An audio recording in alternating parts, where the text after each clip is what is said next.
Lutter contre le trafic de drogue et le crime organisé est devenu une priorité pour notre pays. Selon certains magistrats, il faudrait encore accélérer la riposte sous peine que notre pays devienne un narco-État. Alors, sont-ils alarmistes ? Véritable carrefour du marché mondial, Anvers est devenu, en sa qualité de deuxième plus grand port du continent, la première voie d'entrée pour la drogue expédiée d'Amérique latine.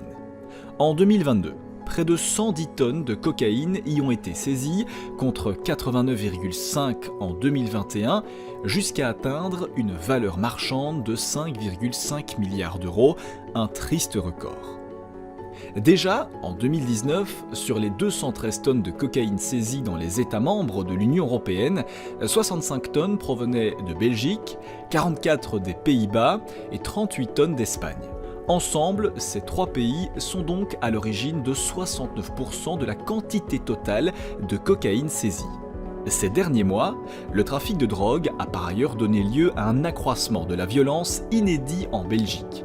Menaces, corruption, projets d'assassinat et d'enlèvement, règlement de compte, culminant dans le décès d'une petite fille à Anvers en janvier 2023.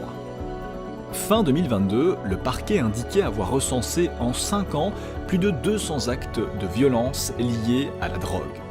Constatant l'explosion de saisies de cocaïne, la lutte contre les narcotrafiquants est l'une des principales priorités en matière de sécurité.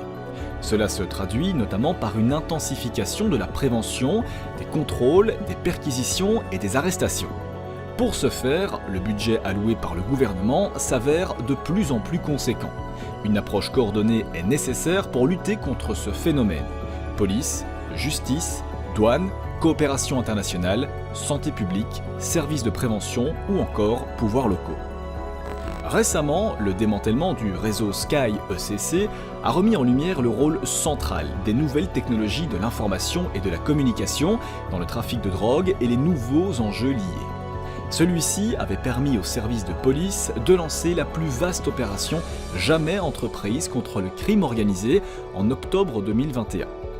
Néanmoins, le travail des enquêteurs se révèle souvent entravé par l'utilisation par les trafiquants de nouvelles technologies face auxquelles il importe donc d'investir encore davantage.